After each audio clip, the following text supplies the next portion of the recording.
ప్రపంచంలోని అత్యంత శక్తివంతమైన నాయకుల్లో ఒకరైన మన ప్రధాని మోదీకి సెక్యూరిటీగా ఉండే ఎస్పీజీ గురించి ఈ వీడియోలో తెలుసుకుందాం. ఎస్పీజీ అంటే స్పెషల్ ప్రొటెక్షన్ గ్రూప్. 1985లో ఏర్పడిన ఈ ప్రత్యేక భద్రతా దళం అగ్రరాజ్యం అమెరికా అధ్యక్షుడి రేంజ్లో ఇండియా ప్రైమ్ మినిస్టర్కి రక్షణ కల్పిస్తుంది. మోదీ చుట్టూ మొత్తం 4 వలయాల్లో భద్రత ఉంటుంది. అందులోని మొదటి రౌండ్లో ఎస్పీజీ కమాండోలే ఉంటారు. ఒక ఎస్పీజీ కమాండో 3000 మందితో సమానం. ఆ కమాండో వద్ద ఉండే రైఫిల్తో నిమిషానికి 900 బుల్లెట్లు కురిపించవచ్చు. దీన్ని బట్టి భారత ప్రధానికి సెక్యూరిటీ ఎంత కట్టుదిట్టంగా ఉంటుందో అర్థం చేసుకోవచ్చు. మన దేశ అధినేతను ఏడాదికి 365 రోజులు, రోజుకు 24 గంటలు కంటికి రెప్పలా కాపాడే ఈ కమాండోలకు అమెరికా సీక్రెట్ సర్వీస్ గైడ్లైన్స్ ప్రకారం ట్రైనింగ్ ఇస్తారు.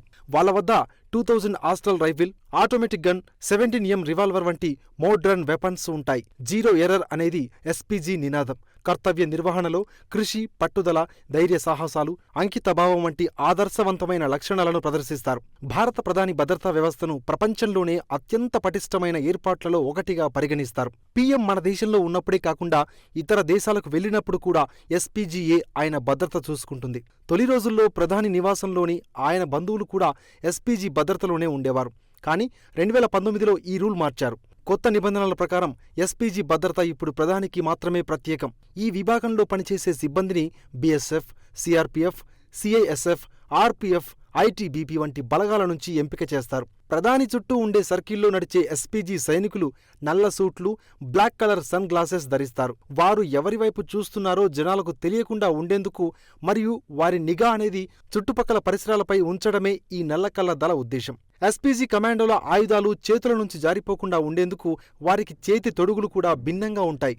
ప్రధాని చుట్టూ ఉండే రెండో సర్కిల్లోని ఎస్పీజీ కమాండోలు బెల్జియం నుంచి దిగుమతి చేసుకున్న 3.5 కిలోల బరువైన రైఫిల్స్ పట్టుకుని ఉంటారు. ఇవి 500 మీటర్ల దూరం వరకు దాడి చేయగలవు. ప్రతి కమాండో 2 కిలోలకు పైగా బరువున్న బుల్లెట్ ప్రూఫ్ జాకెట్ ధరిస్తారు.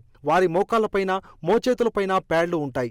ఎస్పీజీ కమాండోలకు ట్రైనింగ్ టైంలో ఆయుధాలు లేకుండా కూడా పోరాడగలిగేలా మార్షల్ ఆర్ట్స్ నేర్పిస్తారు. వారిని క్లోజ్ ప్రొటెక్షన్ టీం అంటారు. దేశ రాజధాని ఢిల్లీలో కాకుండా రాష్ట్రాల్లో ప్రధాని పర్యటించే ముందు బ్లూ బుక్ రూల్స్ ను ఎస్పీజీ కంపల్సరీగా ఫాలో అవుతుంది. ఎస్పీజీ కమాండోలను డ్యూటీలోకి తీసుకునే ముందు 3 స్థాయిల్లో బ్యాక్గ్రౌండ్ వెరిఫికేషన్ చేస్తారు. కుటుంబ సభ్యులను, దూరపు బంధువులను, స్నేహితులను విచారిస్తారు. ఈ కమాండోలు కదులుతున్న వాహనం నుంచి కూడా గురిపెట్టి కాల్చగలరు. గుంపులో ఉన్న వ్యక్తిని ఒక్కన్నే లక్ష్యంగా చేసుకునేలా, ఇతరులకు హాని లేకుండా కాల్పులు జరిపేలా పక్కాగా శిక్షణ పొందుతారు. ఎవరైనా వ్యక్తి ఎస్పీజీ కార్డన్కు దగ్గరగా వెళ్లడానికి ప్రయత్నిస్తే అతన్ని ఎలా వెనక్కి నెట్టాలో ట్రైనింగ్లో నేర్పుతారు. ఈ దెబ్బ ప్రభావం అతనిపై కొన్ని వారాల పాటు ఉంటుంది. ప్రతి కమాండోకు ఏడాదికొకసారి పరీక్ష ఉంటుంది. అందులో ఫెయిల్ అయితే తక్షణమే పాత క్యాడర్కు పంపిస్తారు. కాంపిటేటివ్ ఎగ్జామ్స్కు ఉపయోగపడే జీకే, కరెంట్ అఫైర్స్ని ఎప్పటికప్పుడు తెలుసుకునేందుకు మీ ఫోన్లో డైలీ బైట్స్ కరెంట్ అఫైర్స్ యాప్ను డౌన్లోడ్ చేసుకోండి. ఈ పోటీ ప్రపంచంలో నిరంతర అప్డేట్గా ఉండండి.